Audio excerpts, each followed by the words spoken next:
tentu para ibu-ibu itu juga tidak rela jika yang menculik anak mereka menjadi presiden. Ini kalau didiamkan akan bisa mengembalikan rezim otoritarianisme baru gitu ya. Ya semenjak reformasi ini titik terburuk dalam sejarah politik kita gitu. Dan oleh karena itu nggak salah kalau media internasional menyatakan Indonesia mengalami kemunduran demokrasi. Politisasi kekuasaan terhadap hukum itu terjadi sudah gitu, pada era sejak 2017. Puncaknya itu ada di putusan Mahkamah Konstitusi itu. Ketika masyarakat, society tidak percaya lagi terhadap instrumen-instrumen negara untuk menjalankan negara hukum dan negara demokrasi dengan benar, maka kemungkinan yang akan terjadi adalah civil disobedience, pembangkangan sipil. Nah, jadi benar tuh apa kata Gus Mus, ya kan? Republik rasa kerajaan. Gitu. Akhirnya benar juga kata Gus Dur. Ini negara bukan. Ini bukan federalisme, bukan kesatuan. Republik, kan? Sekarang bukan demokrasi, tapi dinasti. Jadi ini bukan.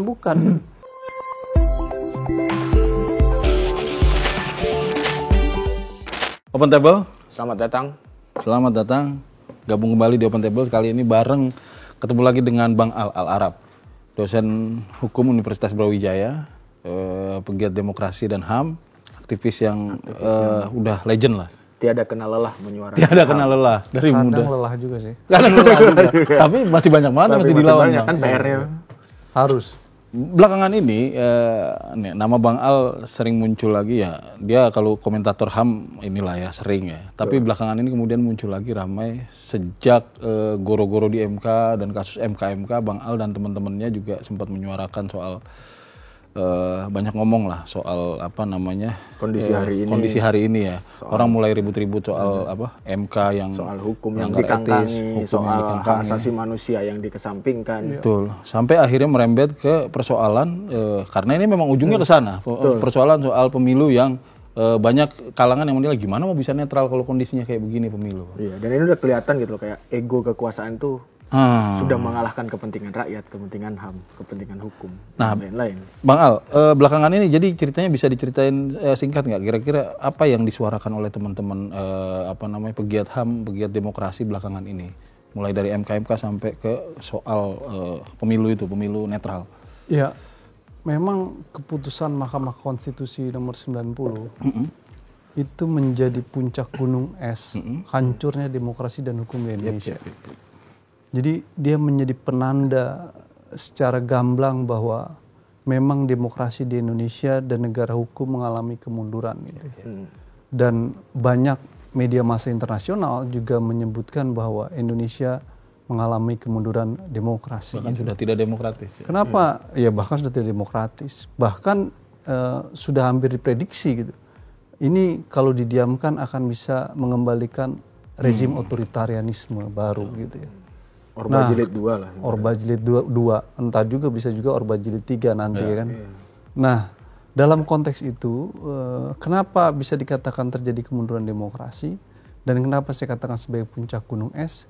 Karena Mahkamah Konstitusi itu garda terakhir dalam menjaga dan melindungi negara. Dia namanya Mahkamah Konstitusi. Jadi kalau Mahkamah Konstitusi yang value dan lembaganya sangat terhormat bisa diintervensi oleh kekuasaan hanya untuk kepentingan keluarga dalam mempertahankan rezim kekuasaan dan kelanggengan rezimnya untuk membangun satu politik dinasti, itu sesuatu yang sangat buruk dalam kehidupan demokrasi. Dan sepertinya belum ada presidennya ya selama ini semenjak reformasi. Ya semenjak reformasi ini titik terburuk dalam sejarah politik kita gitu.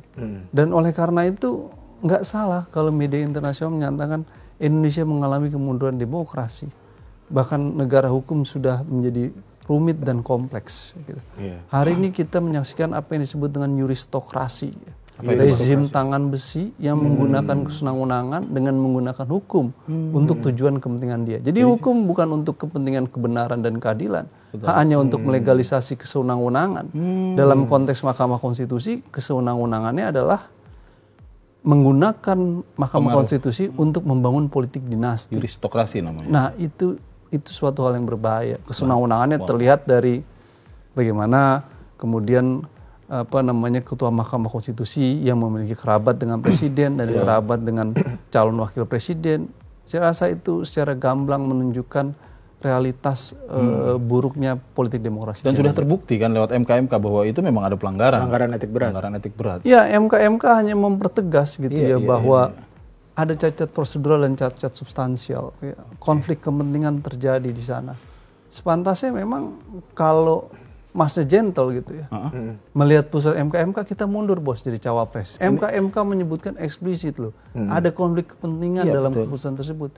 Artinya wajar kalau kemudian lo maju harusnya malu. Waduh, ini cacat prosedural secara substansial. Nah soal bahaya tadi Bang. Ini tapi kemudian banyak orang yang ngomong menjustifikasi hal itu dengan gini. Ya ini nggak ada dampaknya kok ke rakyat yang pertama. Yang kedua, Jokowi itu melakukan itu demi keberlanjutan, kemajuan, pembangunan dan lain-lain. Nah kalau itu gimana? Benar gitu nggak sih nggak ada dampaknya buat rakyat? Yang bisa memajukan republik ini bukan hanya Jokowi.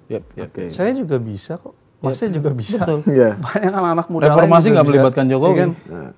Jokowi juga tidak menjadi bagian penting dalam proses reformasi 98. Ya. Oleh karena itu, klaim bahwa dia yang bisa memajukan Indonesia menurut saya itu sesat.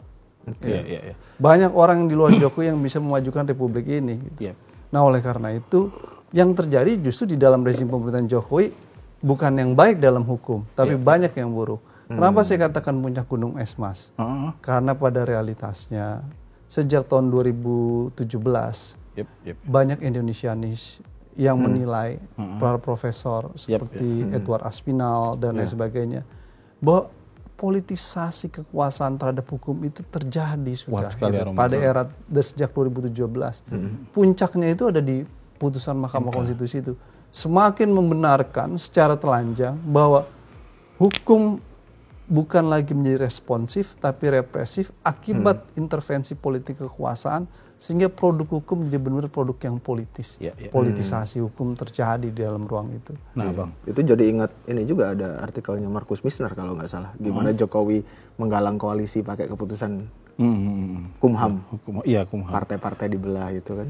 Hukum juga kan itu lewat todongan hukum gitu. Tadi yang saya katakan melegalisasi semua kesewenang-wenangannya dengan hukum. Ya, itu yang disebut dengan justisiokrasi tadi dengan rezim tangan besi itu. Bang, kita dari bulan lalu ini udah banyak ngobrol di sini ya dengan berbagai orang soal MK dan dan efeknya. Tapi kemudian isu ini bergulir sampai ke soal pemilu karena memang ini rentetannya begitu kan, Bang. Termasuk Bang Al itu sempat bikin forum di PBHI kalau nggak salah, sempat nongol juga live waktu itu saya nonton.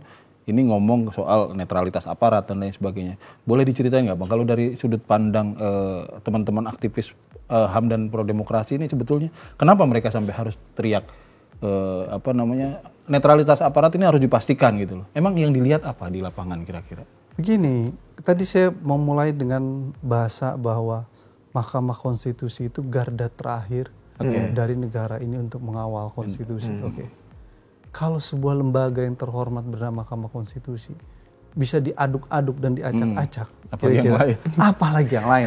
Itu udah paling tinggi tuh. Apalagi yang lain? Kalau kita mau bicara apa dalam konteks pemilu dan demokrasi ini, gitu. Makanya begitu putusan MK itu hadir, semua media, banyak media internasional menyebutkan Indonesia mengalami kemunduran demokrasi, karena itu secara telanjang gitu menunjukkan bagaimana masalahnya. Jadi kalau kemudian ada pertanyaan soal netralitas, itu pertanyaan apa itu? Karena udah dijawab oleh MK. Itu pertanyaan yang sesungguhnya sulit sekali buat aparat negara hari ini untuk bersikap netral. Kenapa? Karena rezim kekuasaan memiliki interest yang tinggi untuk memenangkan anaknya dalam kontestasi 2024, sehingga potensi penyalahgunaan kewenangan dan kekuasaan dalam rangka pemenangan anaknya sangat-sangat mungkin terjadi dan potensial terjadi, sehingga netralitas menjadi sulit. Jadi saya ingin katakan, saya kasihan juga sama Kapolri, Panglima TNI, aparat negara. Mereka dalam posisi yang terhimpit karena realitas rezim kekuasaan yang ada gitu ya, memaksakan, menginginkan agar semua penyelenggara negara ikut bermain untuk kepentingan dirinya. Kan nggak mungkin sang bapak membiarkan anaknya bertanding secara bebas dan terbuka. Gitu. Itu yang sulit sekali terjadi. Yang namanya bapak udah punya tanggung jawab nih, udah majuin mendorong anaknya melalui MK, ribut, gaduh. ya udah kadung. Udah Ya, kadung, akhirnya pertaruhannya bertarung, besar, akhirnya ya. terjadilah seperti ini. Dan akhirnya semua hal dilakukan. Akhirnya semua hal sangat mungkin dilakukan. Ini yang saya katakan, Kasihan ya TNI, Polri gitu aparat kasihan. hari ini ya. Aparat yang di bawah itu kasihan, ya, karena mereka dalam kondisi yang terhimpit dari rezim kekuasaan yang terjadi. Tapi bukan berarti mereka tidak bisa keluar dari himpitan itu. Iya, Kenapa? Karena TNI dan Polri itu alat negara, bukan alat rezim. Ya. Iya. Dia bekerja untuk konstitusi, bukan untuk seorang rezim penguasa. Sehingga dia bisa lari dari soal itu dan berkatakan bahwa tidak untuk segala bentuk hal yang menyimpang undang-undang, dan sebaiknya melaporkan semua persoalan yang terjadi kalau mereka dipaksa atau mereka Ada tekanan. tertekan gitu. Ya, Saya berharap ada sikap yang seperti itu, karena TNI, Polri, aparat negara lainnya itu adalah lembaga yang mengawal konstitusi, bukan mengawal rezim kekuasaan. Kalau rezim kekuasaan melanggar undang-undang jangan diikutin. Bang, polisi yang jadi sorotan polisi dan TNI belakangan soal isu soal netralitas aparat, dua kesatuan ini jadi sorotan. Mereka ada bantahan lah dan lain sebagainya. Tapi hari ini saya kira kita berada dalam situasi di mana bahasa politik sudah betul-betul hampir tidak bisa kita percayai lagi. Saya dibilang netral tapi terjadinya apa? Dibilang tidak terlibat tapi terjadinya apa? Yang kita lihat justru sebaliknya. Dari mulai presiden sampai aparat-aparatnya kita kesulitan nih memegang bahasa yang dipakai itu udah kita nggak ada sambungannya sama kenyataan gitu loh. Ngomongnya apa ini apa. Jadi pernyataan bahwa ya TNI netral dan lain sebagainya itu apa ya, kita harus artikan apa itu Bang, bahwa ternyata di lapangan terjadinya beda tuh, berkebalikannya. Kebingungan ini menunjukkan bahwa distrust publik tinggi. Rasa ketidakpercayaan publik, trust kepada rezim ini rendah gitu. Jadi kita memiliki problem trust kepada negara dan rezim ini. Ini bahaya loh. Ketika masyarakat, society tidak percaya lagi terhadap instrumen-instrumen negara untuk menjalankan negara hukum dan negara demokrasi dengan benar, maka kemungkinan yang akan terjadi adalah civil disobedience, pembangkangan sipil. Nah itu karena apa? Karena mereka menganggap lah kalian penguasa aja dengan telanjang seenak-enaknya melanggar undang-undang, masa saya masyarakat harus patuh sama kalian? Kenapa? Ya itu menjadi hal yang buruk. Nah, rezim pemerintahan ini sedang menaruh bom waktu, Mas. Tinggal tunggu tanggal meledaknya aja kapan. Sejak keputusan MK nomor 90, sesungguhnya kita sedang menaruh bom waktu. Tinggal tunggu kapan pecahnya dan meledaknya kapan. Kenapa? Karena semua kandidat yang lain ataupun masyarakat akan menganggap pemilu sudah dimulai dari cacat. Betul. Pemilu sudah dimulai dari sebuah kecurangan. Pemilu sudah dimulai dari sebuah permasalahan. Sehingga ketika pemilu selesai nanti, mau menang kalaupun terjadi kondisi hasil pemilu seperti apa, tentu akan ada mereka yang nggak terima dong. Legitimasinya rendah. Legitimasinya rendah. Kalian curang. Nah, kalau itu terjadi maka mobilisasi terjadi, ya kan? Dulu ada MK. Dulu ada MK. Konflik ini sekarang MK justru jadi sumber masalah. Benteng terakhirnya udah dibobol. MKK. Bahkan jadi PKK lama-lama. Nah, jadi maksudnya MK lama-lama jadi PKK. Nah, kenapa? Karena nggak ada trust lagi kepada MK, udah nggak trust. Terus mau kemana kita? Iya, betul. Akhirnya orang kan lari ke jalan. Ini yang saya katakan. Indonesia sedang menghadapi situasi, kondisi instabilitas politik keamanan yang tanpa ujung. Akibat dari putusan MK tadi. Abang tadi membahasakan ini agak dramatis, kaget juga kita, bom waktu. Bom gitu waktu, lah. Nah, kalau itu meledak kemudian, apa yang terjadi? Bom duren ya kan? Bom panci atau apa? Bom panci lebih serem sih. Tapi kalau itu meledak, seandainya itu terjadi, apa yang akan terjadi kira-kira gambarannya Bang? Secara umum kita, apa yang harus kita hadapi kalau itu dibiarkan terjadi gitu? Bom waktu itu. Saya bukan menakut-nakuti tapi di 2019 ya tidak ada peristiwa MK, tidak ada keputusan MK 90. Pertarungan terjadi dengan normal-normal saja. Apa yang terjadi? Ada korban pasca pemilu, demo di Jakarta, ada korban jiwa, bakar halte dan lain sebagainya. Benar gak? Betul. Itu situasi normal. Iya. Tidak ada kecurangan, tidak ada permasalahan, tidak ada gaduh di MK, tidak ada yang merasa diintimidasi, tidak ada yang merasa merasa ketidakadilan yang nggak ada, dianggap fair semuanya. Ada situasi seperti itu. Nah, sekarang dengan kondisi yang dari awal sudah memilih cacat, terus ditambah dengan beragam persoalan isu netralitas yang disoroti oleh publik, plus kemarin soal kepala desa. Gitu. Oh iya. Iya. Wah, Nah ini kita ini kan akhirnya orang ngomong, waduh kacau sekali ini. iya, Itu yang iya. saya katakan, Semuanya dipertontonkan secara terang benderang. terang benderang, nggak ada malu-malunya hari ini, gitu. Mungkin rasa malu udah nggak Bangga ada. malah. Iya. Hari ini rasa malu udah nggak ada dalam kekuasaan. Iya, kalau bahasa kemarin Yang ada malu-maluin, gitu. Betul. Nah, ini sesuatu yang sangat buruk. Bangga. Jadi hari ini nalar publik kita diuji dalam ruang-ruang publik yang perdebatannya kadangkala nggak jelas argumentasinya, membenarkan hal-hal yang salah dan keliru. Saya bingung gitu ngeliatnya.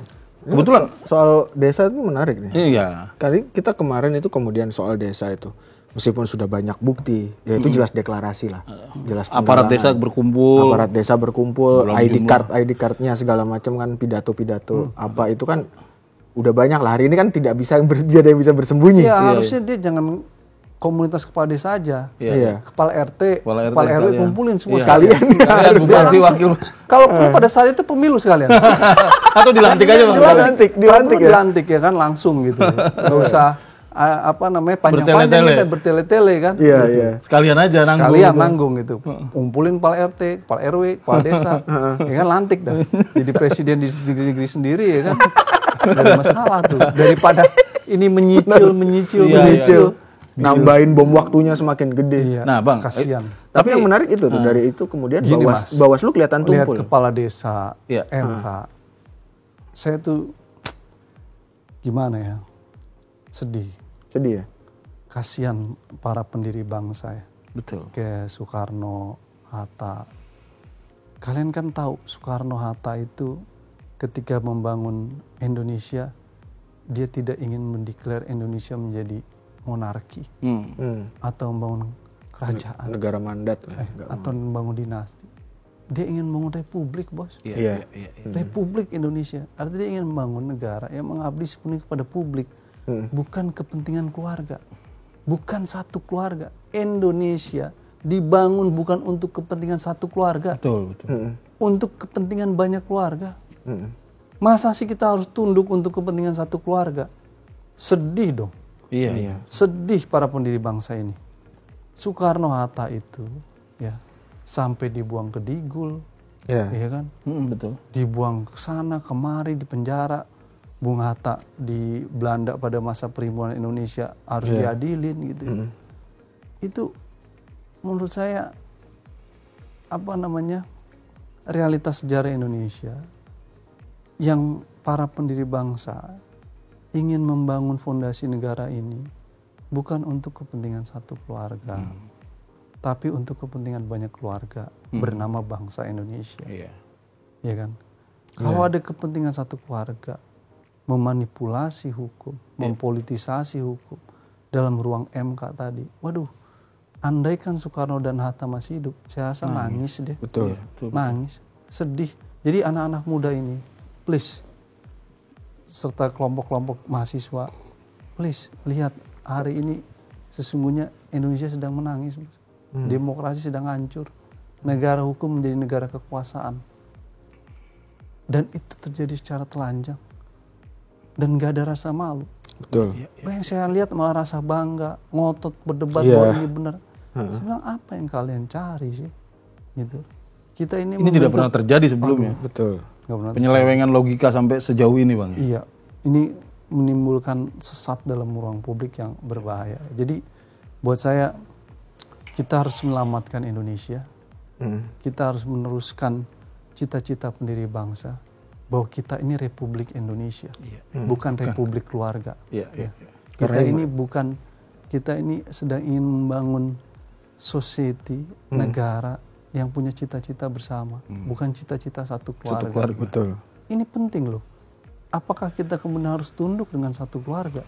Enggak dong. Malu dong. Iya dong. Malu dong. Anak cucunya Mas kan pengen juga suatu saat jadi presiden wakil presiden. Betul. Nanti nggak bisa juga karena nggak punya ruang. Kenapa? Iya. Nanti mereka, anak mereka, cucu mereka, terus-terusan aja. Rubah aja negara ini bukan Republik Indonesia jadi kerajaan. Jadi benar tuh apa kata Gusmus, ya kan? Republik. Rasa apa? Republik rasa Republik kerajaan. rasa kerajaan. Gitu. Akhirnya benar juga kata Gus Dur. Iya. Ini negara bukan-bukan. Ini negara bukan, ini bukan, Iya, itu bukan. Bukan federalisme, bukan kesatuan. republik, kan? bukan. Iya. Sekarang bukan demokrasi, tapi dinasti. Ya kan? Iya. Jadi ini bukan. Jangan sampai jadi negara gendeng aja kita kan. Iya. Bang, tadi udah disebut nih soal apa aparat desa yang berkumpul, dimobilisasi lebih tepatnya sih. Lebih tepatnya, dan sampai kemudian jelas lah di sana ya banyak bukti bahwa apa itu memang ada mobilisasi untuk pernyataan dukungan ke Gibran dan Iya. Ya makanya saya bilang kurang itu. Sekaligus kepala RT sama kepala RW kumpulin semuanya. Enggak, tapi kita kan punya instrumen di negara ini bahwa perangkat untuk menyemprit kalau terjadi kondisi-kondisi seperti ini. Tapi sejauh ini kita lihat malah Bawaslu bilang Iya, nggak ada apa-apa. kayak tumpul gitu loh. Iya, tumpul nggak ada apa yang Kayak ngeles terus gitu. Ya mungkin Bawaslu harus latihan pramuka lagi. Biar berani. Betul. Iya kok. Saya menganggap gini, Bawaslu ini satu lembaga yang didesain sejak awal baik untuk mengawasi pemilu. Begitu pula dengan KPU. Ya. Tapi semuanya mati sejak proses pemilihan anggota Bawaslu dan KPU penuh dengan dimensi politik. Ketika Presiden menunjuk pansel untuk pemilihan anggota KPU dan Bawaslu dan kemudian dilempar ke DPR, transaksi-transaksi politik kekuasaan terjadi terhadap anggota Bawaslu dan KPU. Artinya berharap mereka independen susah karena mereka sudah dikunci ketika proses pemilihan itu. Jadi emang udah disiapin jauh-jauh hari. Udah bilang jauh-jauh hari. Jadi apa yang terjadi hari ini jangan dilihat hari ini, harus dilihat dari kemarin bahwa ada desain yang memang sudah dibangun, termasuk ketika revisi Undang-Undang MK dilakukan. Buat apa revisi Undang-Undang MK dilakukan?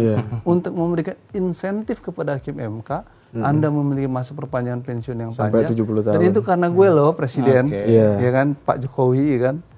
Ingat ya. Dan revisi ada feedback. Revisi itu sangat cepat, kurang dari 2 minggu. Revisi undang-undang mungkin paling ngebut dan paling cepat, paling ngebut, kan? 2 minggu 3 minggu kalau bisa. Kena saya bilang nggak usah 2 minggu, 1 hari aja sekalian takut. Iya bener. Kan waktu itu dikritik juga revisi. Jadi desain tentang bangunan politik hari ini sebenarnya udah dibangun sejak 2019. Ya, cuman kitanya aja yang kena prank, ya kan. Saya sih enggak gitu kan. Saya mengkritisi. Yang lainnya itu banyak kena prank. Usia yang hari ini penuh dengan tangisan dalam ruang publik, ya kan. Iya. Bener-bener prank. Ya kan? Nah, oleh karena itu desain bangunan seperti Bawaslu, KPU, dia susah sudah dalam jerat politik kekuasaan tadi itu. Nah, sehingga untuk bersikap independen, saya menganggap sulit dan rumit. Tapi bukan berarti tidak mungkin terjadi. Itu tugasnya masyarakat sipil, tugasnya media untuk menyoroti. Kalian harus bersikap dong. Masa kalian diem? Udah digaji negara, pajak rakyat. Masa setiap ada laporan diem? Ada laporan diem, nggak ada hasil. Nanti begitu ngomong nggak ada masalah, ya kan? Nah ini menurut saya Bawaslu harus bersikap tegas. Dia punya mandat yang jelas untuk bekerja lebih baik gitu. Bang, ini menarik. Kalau buat kalau buat teman-teman pro demokrasi dan pegiat HAM ini kan sebetulnya pasangan yang menarik nih. Prabowo bukan nama asing buat teman-teman pegiat HAM. Dia punya kental masa lalunya dengan persoalan masa lalu soal pelanggaran HAM, penghilangan orang secara paksa. Dan sekitar itulah. Lalu kemudian dipasangkan dengan anaknya presiden yang ingin menghidupkan politik dinasti. Ini kok ketemu dua-duanya ini jadi combo gitu. Iya, combo buat teman-teman pegiat HAM ini kan combo ini. Teman-teman Prodem. Itu istilahnya lengkap sudah penderitaan. Lengkap sudah penderitaan. Ya kata Tempo dibilang yang satu anak haram konstitusi, yang satu reformasi itu, Iya. Anak haram masalah reformasi. Anak reformasi atau apa itu cacat reformasi. Dua kandidat ini Prabowo dan Gibran dengan dimensi masalah yang masing-masing gitu ya, dalam sorotan publik. Tentu menurut saya akan dinilai oleh publik gitu ya. Bagaimana track record dia selama ini. khusus kepada Gibran misalkan, tentu sepanjang hidupnya dia akan terus berada dalam ruang gelap putusan Mahkamah Konstitusi. Makanya Tempo menyebut anak haram konstitusi. Sedangkan kepada Prabowo, sejak dia diputuskan bersalah dalam DKPP, ya kan? Walau itu bukan peradilan gitu, bukan bersalah dan dicopot gitu ya. Dalam dunia militer itu dicopot dan diberhentikan itu kan ya hal yang sangat berat. Hal yang sangat catatan buruk gitu. Iya, buruk gitu. Catatan buruk. Ya. Aib yang besar gitu. Ya, pertanyaannya buruk itu kenapa? Ya. Kan tentu nggak bisa dilepaskan dari kasus-kasus yang terjadi, khususnya kasus pengilahan pada masa itu. Gak mungkin loh. Ini Jenderal Bos bintang 3. Iya. Kan? Nggak bercanda ini. Sebentar lagi bintang 4 kan. Bintang 4. Iya. Mantunya presiden dicopot. Pangkostrat lagi. Berarti kan ada masalah. Ada masalah dong. Besar sekali. Ada masalah besar sekali dong. Ya kan? Dan waktu itu juga belum setransparan sekarang kan kondisinya, tapi udah sampai. Ini kan bukan kita yang ngomong. Iya, fakta sejarah yang berbicara bahwa pencopotan itu lewat Dewan Kehormatan. Berarti ada problem dong. Betul. Dan Dewan Kehormatannya kan masih hidup juga hari ini. Iya, problem itu tidak bisa dilepaskan. Walaupun ada yang belain juga. Walau ada yang belain juga. Aneh juga itu. Aneh. Ya 2019 nyerang sekarang belain. Jadi ini menarik, Bang. Karena ada banyak upaya sebetulnya untuk dilakukan untuk membuat orang melupakan dosanya Prabowo. Iya. Dan terkait masa lalunya di bidang HAM gitu ya. Sampai terakhir itu yang kita ingat ya, Budiman itu ngoceh bahwa ini semua sudah dibalikin kok. Udah dibalikin kok. Abang kan waktu itu kan bilang, ya balikin justru ada konsekuensinya kan. Itu diakui. Tapi faktanya kan belum semuanya dibalikin, Bang. Iya, belum. Banyak yang belum dibalikin. Apa yang harus dilakukan pada orang-orang korban-korban yang sampai sekarang tidak jelas riwayatnya ini? Dari Hamdun dan lain-lain itu. Saya ini beberapa kali ikut aksi Kamisan ya. Dalam isu aksi Kamisan itu saya pernah satu kali berbicara dengan korban.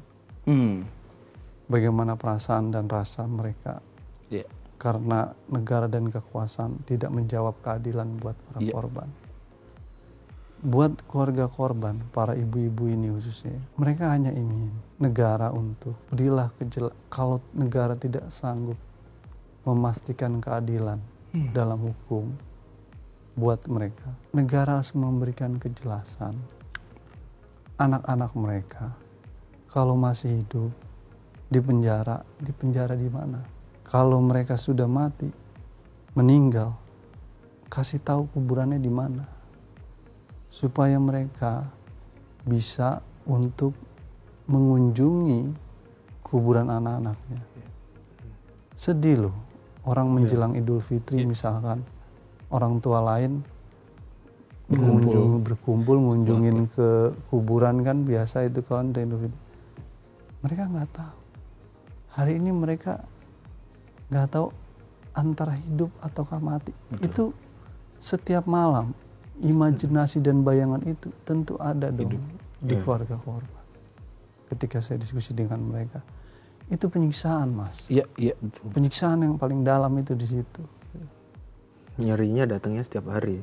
Setiap hari dan setiap malam. Anda bisa bayangkan setiap malam Anda bermimpi dan berharap. Pada satu sisi berharap masih hidup, pada sisi berharap pasrah terhadap nasib anak. Tapi tidak tahu. Hal yang paling berat dari seorang ibu adalah ketika sang anak hilang, tidak tahu statusnya. Meninggal atau masih hidup. Itu penyiksaan yang paling dalam yang dirasakan ibu-ibu korban. Yang negara tidak memberikan jawaban. Memberi pengadilan tidak sanggup. Memberi kejelasan tidak sanggup. Makanya saya bilang, Jokowi dulu menjanjikan. Bohong. Nggak ada realisasinya. Mau mengadili, mau menyelesaikan. Nggak bisa. Apalagi sekarang malah nggak ada divisi misinya Prabowo Gibran juga nggak ada penyelesaian pelanggaran HAM. Sama sekali nggak ada. Bagaimana menyelesaikan? Sekarang malah bantu ya. Jadi bagian masalah ya kan. Sekarang malah bantu. Jadi Jokowi harus ingat loh. Di 2014 boleh lihat di semua TV. Jokowi menyerang Prabowo dengan isu penghilangan orang, kasus penculikan dan pelanggaran HAM. Mengaku-ngaku membaca puisinya Wiji Tukul. Tapi sekarang Pak Jokowi kok malah mendukung. Betul. Itu apa maksudnya? Ya. Seorang pemimpin dinilai dari ucapannya. Sekali berbohong, Anda akan terus berbohong. Iya. Jadi hari ini kita tidak melihat kapan presiden kita ngomong benar. Yang kita lihat hari ini, kita ngelihat presiden kita ngomong bohong terus. Iya. Sampai ada rumusnya Iya. katanya ngomong apa yang berlaku kebalikannya. Kenapa? Kata anak-anak Twitter tuh. Karena Itu itu berulang-ulang. realitas yang berulang-ulang gitu. Dibilang anaknya nggak mungkin lah maju, orang masih berapa 2 tahun di Solo, tahu-taunya maju. Bohong dong. Betul. Iya. Pertanyaan saya ke kita semua, apa kita mau memilih pemimpin yang berbohong? Iya. Buat saya sih tidak. Menguji seorang presiden itu dilihat dari ucapannya. Kalau udah sekali berbohong, kita tidak percaya. Berjanji menyelesaikan kasus pelanggaran HAM 2014, realitasnya tidak, ya kan? Menyatakan anaknya tidak maju menjadi presiden, faktanya maju. Menyatakan netral pemilu. Menyatakan netral, realitasnya kacau balau. Anaknya Sampai sendiri MK. pun gitu. Ya, Menyatakan artinya kan belum pantas, berbohong masih dong. belajar, Iya. maju juga. Semua orang sekarang melihat loh, Iya. ini kok berbohong terus sih. Gitu. Lah, Gibran sendiri ditanya kan berulang kali, Iya. mau maju? Oh enggak, saya kan mau ini jaga Solo dulu ya kan. Iya katanya. Tapi faktanya Maju juga. Ini kayak satu keluarga kayak main-main sama nalar publik gitu. Kebiasaan ini. saya ingin katakan bahwa apakah kita harus diam melihat keadaan? Itu pertanyaan yang saya renungkan. Iya. Apakah kita lelah? Ya lelah sih, capek. Betul. Capek. Gitu. Saya lebih senang capek habis main bola daripada ngelihat trik kekuasaan yang terus-menerus berbohong. Habis main bola sehat. Oh, habis Saya main setuju. bola Itu sehat. capek. Minum es jeruk seger lagi, Seger ya. lagi. Happy. Tapi kalau ngelihat kekuasaan kayak begini, Stres. stres, lelah. Banyak orang bingung. Jadi ke depan seolah-olah no hope buat Indonesia. Kenapa? Karena orang menganggap kekuasaan sudah terlalu jauh untuk bertarung untuk memenangkan kandidat putranya dia dalam Pilpres 2024. Tapi yang paling aneh itu ya, kenapa partai-partai politik besar seperti Golkar juga harus tunduk tersipu gitu. Kalau kita ngobrol sama kader-kadernya sih pokoknya lucu deh. Gitu. Tapi ya itulah. Iya kan? Iya, Malu. nggak Ini punya partai besar loh. nggak punya kehormatan, Nggak ada kandidat, ya kan? Di mana dignity-nya gitu? diatur-atur sama orang lain gitu. Diatur terus sama ini apa? Betul. Ya kan? Ketua umum partai ini mau kemana? Iya. Ya kan? Realitas ya, menurut saya, apalagi satu lagi Partai Amanat Nasional dibangun sebagai partai reformis. Reformis, betul. Ya kan? Tapi mengambil sikap politik ke arah blok yang tidak reformis. Iya. Partai Jadi buat Bulan saya- Bintang juga. Combo anti reformasi itu. Itu kan partai reformasi juga, produk reformasi Bulan Bintang. Iya, makanya menurut saya ini ada anomali politik yang Luar biasa. luar biasa. Apa sih yang mau dicari gitu dalam dinamika ini? Yang menurut saya ya udahlah, kalau sesuatu yang tidak benar seperti MK, nggak usah cari nalar pembenarnya. Betul. Itu bikin orang puyeng dan malas mendengar. Udah apapun ceritanya putusan Mahkamah Konstitusi tidak benar, gitu loh. Dari sekian banyak hanya itu yang diluaskan. Nggak bisa membuat norma hukum di situ, ya kan? Itu tugasnya DPR, ya kan? Yang kedua juga kan nggak boleh hakim mengadili kepentingan kekerabatnya Keluarganya, sendiri, kerabatnya, ya kan? Undang-undang kuasa kehakiman berkata itu. Jadi itu sesuatu yang betul-betul pameran kekuasaan ini. ya Udah gitu ngelesnya bawa pameran Tuhan lagi. kekuasaan gitu, dan ini hal yang buruk gitu. Tapi saya percaya dalam politik selalu ada mistis. Apa tuh Bang? Mistis. Keluarga korban di depan istana itu tentu di dalam hati dan doa mereka, di setiap malam mereka berdoa satu, agar anak mereka kembali, karena itu yang dia inginkan. Yang kedua, tentu para ibu-ibu itu juga tidak rela jika yang menculik anak mereka menjadi presiden. Benar dong. Doa-doa ibu korban itu, Mas, mungkin ya, dalam bahasa saya, itu nggak ada batasnya. Langsung, lewat jalan tol tuh kira-kira. Iya. Minggir, malaikat minggir. Sampai ke langsung penciptanya. langsung. Iya. Menurut saya masih percaya itu. Iya. Kenapa? Tahun 2014 ya begitu. Iya, dan itu berkali-kali terjadi. Berkali-kali terjadi. Saya rasa Jokowi menang pemilu 2014 ada karena doa korban. Betul. Saya setuju. Kalau nggak ada doa para ibu korban pelanggaran HAM, mungkin Jokowi nggak jadi presiden. Setuju. Kenapa? Ya pada akhirnya ada hal-hal kayak begitu. Kita lihat nanti di 2024 nanti. Nah, Bang, tadi udah cerita nih kondisinya udah ruwet sekali. Ruwet. Nah, buat closing statement deh. Iya. Kira-kira kita ini atau ini Abang anjuran atau apalah closing statementnya ini kepada semua pihak, kita harus ngapain? Kondisi kayak gini terus apa yang harus kita lakukan? Masar sebagai Saya mau ngutip masyarakat sipil. Closing statement saya mau ngutip seorang penulis buku bernama Timothy Snyder, judul bukunya Tirani. Tiran. Nah ini tolong di-quote dan dicatat. Jadi dia bilang begini, if no one of us prepare to die for freedom, then all of us will die under tyranny. Jadi jika tidak seorang pun di antara kita ya bersedia mati demi kebebasan, maka kita semua akan mati di bawah tirani. Pertanyaannya, kita mau mati sekarang atau mati ke depan? Sama-sama mati. Mungkin kalau mati sekarang teman-teman yang mati duluan, kalau ke depan kita rame-rame. Jadi lebih baik duluan aja dah dikit-dikit. Ke depan nanti udah dicucuk hidungnya duluan. Ya intinya kebebasan itu ya dalam menjadi hal yang penting ya. Dan kita harus prepare untuk melawan tirani dari sekarang. Kalau nggak dilawan dari sekarang, ya kita semua mati Makin di bawah rumit. tirani. Ya, semakin Kondisi banyak sekarang korbannya. rumit, tapi kalau dibiarkan akan makin Jadi rumit. ini khusus para mahasiswa. Pada para mahasiswa. Penting untuk mencamkan apa yang dikatakan ini. Jika di antara kita gitu ya, tidak bersedia untuk mati demi kebebasan, maka ke depan kita semua akan mati di bawah tirani. Ya memang kita hari ini sedang diuji, ya kan? Dalam realitas hari ini, apakah kita berani untuk mengambil sikap di dalam melakukan perlawanan atas sebuah kezaliman, atas sebuah kesenangan kekuasaan, ataukah kita akan diam? Saya rasa para mahasiswa sampai hari ini saya menganggap dan kelompok pro demokrasi masih memiliki moralitas yang tinggi, masih menjadi garda terdepan perubahan, dan mereka menilai hari demi hari bagaimana demokrasi Indonesia sudah hancur, negara hukum sudah hancur. Ya. Ya. Tugas kita semua menyelamatkan demokrasi ini, karena demokrasi dan kebebasan hal yang harus dirawat, Mas. Hari ini demokrasi dan kebebasan Diancam. terancam.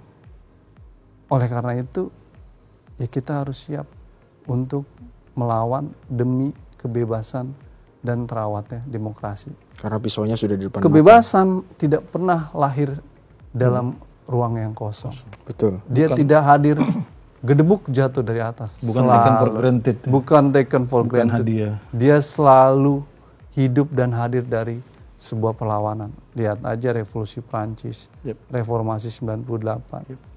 Nah hari ini kita diuji. Hari ini kebebasan dan demokrasi kita terancam, dan saatnya kita diuji untuk mengembalikan dan menjaga serta merawat demokrasi dan kebebasan dari ancaman nepotisme, ancaman dinasti, ancaman kecurangan pemilu, ancaman proses politik yang tidak demokratis. Ini panggilan buat semua orang. Panggilan buat semua orang yang saya rasa semua orang masyarakat sipil harus merapatkan barisan bersatu untuk bersikap terhadap semua persoalan yang terjadi belakangan ini. Gitu Mas. Terima kasih Bang Terima kasih Bang Al. Thank you. Nanti kita ketemu lagi di. Terima kasih semuanya. Terima kasih. Open Table.